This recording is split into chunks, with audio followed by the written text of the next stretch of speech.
Le travail d'une force constante.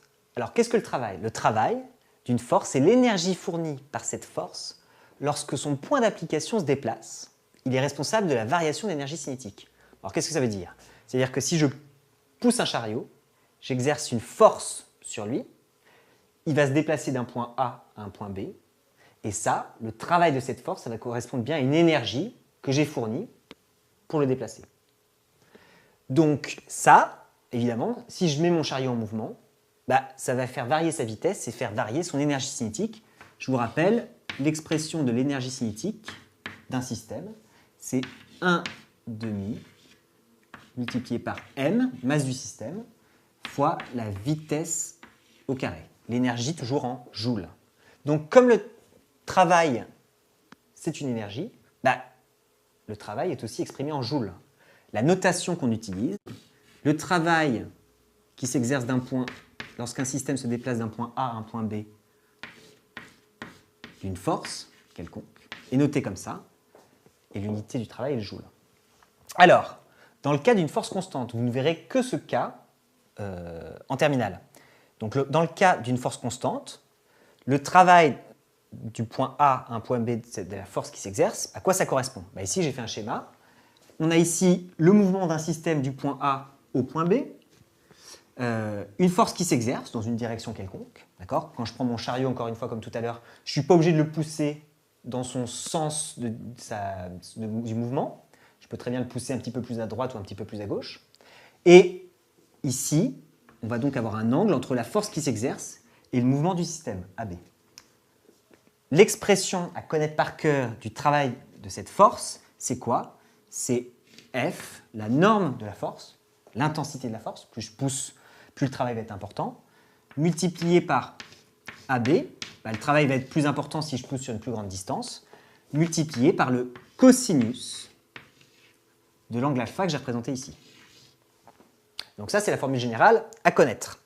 Alors, les cas particuliers à connaître, les situations à connaître. Il n'y en a pas des masses, il y en a 3.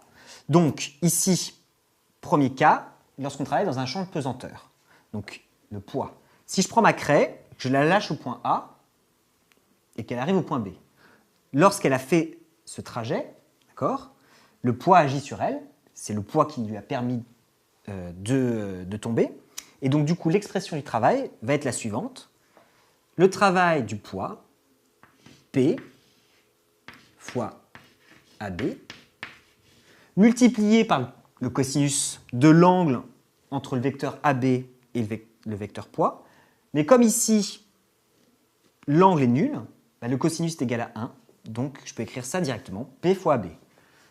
P, vous le savez, c'est M multiplié par G, P égale mg, fois AB. Et ça doit vous faire penser à ce qu'on appelle l'énergie potentielle d'un système, mg, h qu'on représente pour h, l'altitude entre le point A et le point B. Si, dans un autre cas, je donne une vitesse initiale à ma craie et je lui fais parcourir le sens inverse, c'est-à-dire du point B au point A, le poids va s'opposer à ce mouvement. Donc on dirait que le travail est résistant à ce moment-là. Et il y aura un angle ici entre le poids et le mouvement qui sera égal à 180 degrés. Donc le cosinus sera égal à moins 1. Et donc on aura un signe moins qui apparaîtra ici. Donc quand le travail est positif, c'est un travail moteur. Quand le travail est négatif, c'est un travail résistant. Ici, deuxième partie, le travail d'une force électrique. Alors, c'est exactement la même chose. On a une force, on a une distance entre le système ici, qui est une particule chargée, va se déplacer entre deux armatures métalliques. On a ici un mouvement entre le point A et le point B, la force qui s'exerce.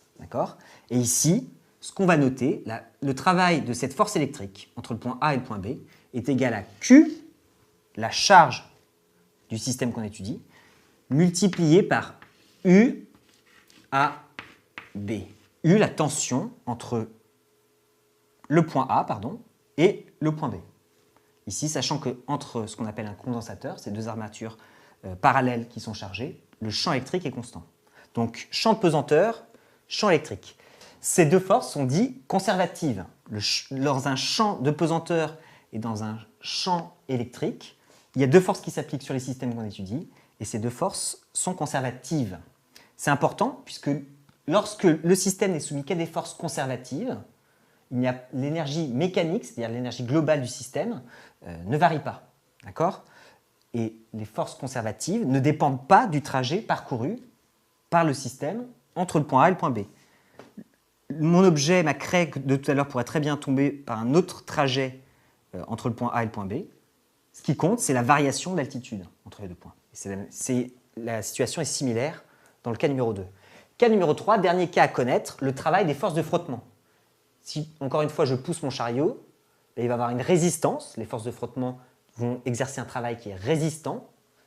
Et on va le calculer de la façon suivante. Le travail des forces de frottement, il faut le connaître par cœur, moins F, la force de frottement, multiplié par AB, la distance que parcourt le système. Voilà, donc bien définir, bien comprendre ce que c'est que le travail d'une force, c'est une énergie. Connaître cette notation dans le cas d'une force constante, et on ne travaille qu'avec des forces constantes en terminale. Connaître cette expression qui est liée à l'énergie potentielle, connaître cette expression qui est liée donc au champ électrique, et connaître l'expression du travail des forces de frottement.